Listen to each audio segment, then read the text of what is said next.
before, I wouldn't be here without the love and guidance of countless teachers, including my own mama. That's why I'm excited to introduce my next guest. She has mentored countless underserved students right here in LA, teaching the arts, which is so important. Some have gone on to win Grammys, and one of her students even appeared on The Voice. It was actually my first season of The Voice being on it. That makes her a rad human.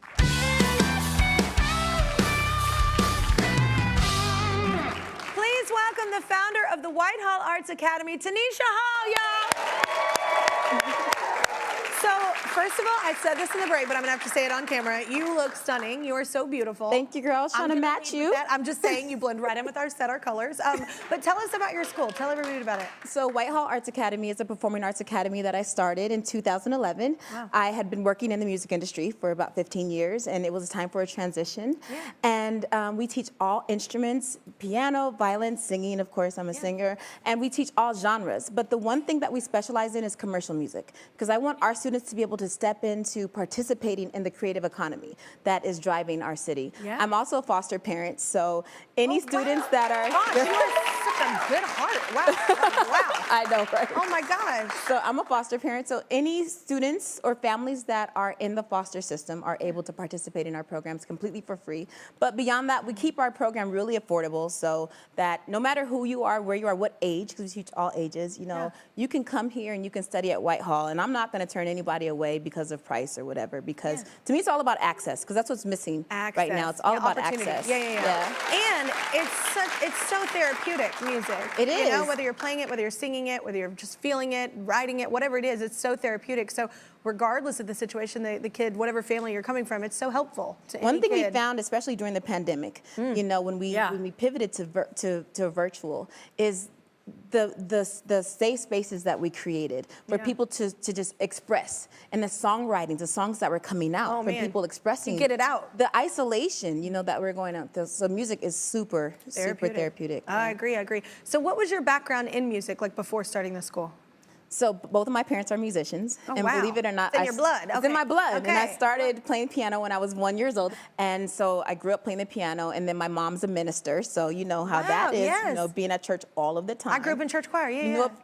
So I remember one of the churches we went to when I was in high school. I found this old Rhodes keyboard in the basement, so I ran to the pastor and I'm like, can I use this to create like a youth band? And he was like, I don't care, you know. So every Wednesday and Sunday I would drag this thing up the stairs to the youth group room, and I rallied my friends and I'm like, come on, we're gonna make a band and you're gonna sing and do this, and we did that. And that's so good. It's the connecting. Like, it's more than just the music. Exactly. It's I did Wednesday and Sundays as well. And girl, that's we know that, right? Yeah. So where did you get the idea to start a school? I imagine it's that same kind of creativity that when you started the band, right? Right before I did, I was working with Shaka Khan and her Shaka Khan Foundation. Gosh. I know, right? So there's that part. I was like, good Lord. I was working with the Shaka Khan Foundation, and we had adopted this class of kids in a school in Watts. And we would take them every week to, you know, be tutored at USC and to access. And it was being involved with these children, and I'm not from Los Angeles, so I did not really know like the disparity in what was happening. I mean, because there's like $1 million homes, and then 5 miles away, there's extreme poverty, you know? And so in dealing with these kids and now having faces and loving them, I realized that I couldn't go back across Pico and go back to Hollywood. I needed to stay in this community. And so my grandparents owned a building in Crenshaw District on 54th Street, and I went there one day and I was like, oh, you know, can I do something? And my grandmother was like, sure, one of my tenants is moving out, you can rent it. And I said, I'm gonna build a music school. And that was in February 2011, and here we are. Wow. 12 years later. And honestly, you're helping so many kids out and changing, you know, the trajectory of their lives. It's been a long road, but you've had a lot of success. So tell us more about that. It's been a long road, you know, and it hasn't always been awesome. You know, my kids and I have eaten noodles, you know, sometimes to get us through. Girl, grew up on ramen noodles, so ramen noodles get you through. But thanks to wonderful partners, like I just got this amazing award from an organization called the Lewis Prize for Music, where I just got this awesome award. And, you know, with partnerships like that, it's kept us going. One of my students, Ant Clemons, R&B singer, he was nominated for a Grammy last year for his debut single, debut album. That's Ant. And he actually won a Grammy for his songwriting on Kanye West's album last year. And he comes back and he mentors and works with our students. Another one of my students is on a Broadway tour for Ain't Too Proud to Beg. So if you go see, you see Harrell Harris. Wow. He's playing Melvin Franklin. And then another one of my amazing students, Miss Jordyn Simone. Yeah, she was on The Voice. Jordyn was on The Voice in your first season. Yeah. And she's so I was there in great. the back when, you know, when you turned around, I was like, ah! I know. She's so good. I tried so hard to beat Alicia on that one. I did not succeed, but I fought. You fought. Yes. You fought. Joining us now are two of her students. This is 12-year-old Shay, who's learning piano. And dialing in is Jordyn Simone, who appeared on The Voice. Give it up for Jordyn. Hi, Jordyn. Okay, it's good to see you again, ma'am. I love your voice. I do remember I turned my chair, whatever. We don't have to talk about it. I'm just kidding. I would have picked Alicia too. She's amazing. She's amazing. But Tanisha taught you piano, right? Yeah, that is correct. Yes. She is a great teacher, and you know, I've been with her about 2 years now. And, oh, wow. Yeah, and I've always had a love for music. I was surrounded by music, and I've always had a desire to play the piano.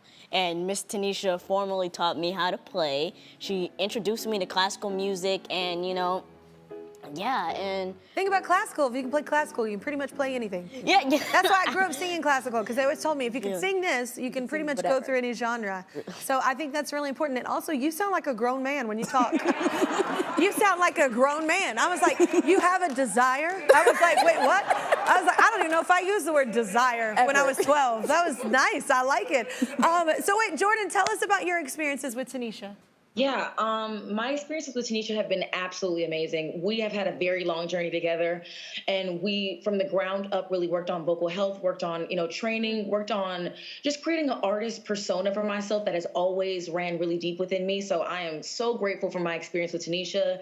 And, you know, in the same ways in which she's helped me really on my journey with The Voice and, you know, moving forward into, you know, my current artist brand, you know, releasing music and really kind of cultivating what I want my music to represent and what I want myself to represent. That's all been through the assistance of Tanisha really just helping guide me and say, you know what, maybe let's pivot here. Let's choose this instead. You know, she's been very, very instrumental. I'm so grateful for her.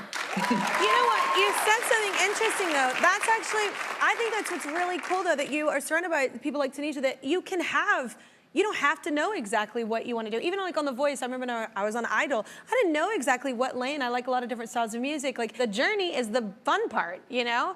You know, it's not always about the destination. It's about finding out who you are as a vocalist and a pianist, young man. So Tanisha, you have even bigger goals with the school. So what are they? Oh my God, even though it's been 10 years, I feel like we're just getting started. It feels like this is year one again, but with the pandemic, we pivoted to virtual, so we're working to expand and make sure that we can reach children and families all over. We also just partnered with a company called Langdon Park Capital, which is building communities across the United States. And they are partnering with us to bring what we're doing into their communities in Washington, D.C., in Oakland, in L.A. And as they branch out, we're creating those safe spaces in those neighborhoods. And that's so exciting to know that I'm going to be able to offer what I've been able to offer to my students here in South L.A. on a national level. You know, that's the cool thing about, not that there's nothing cool about COVID, but the thing about us all having to pivot in everything we do, it has allowed, like, I have people from all over the world now come to my show because we have a virtual audience as well as one in person.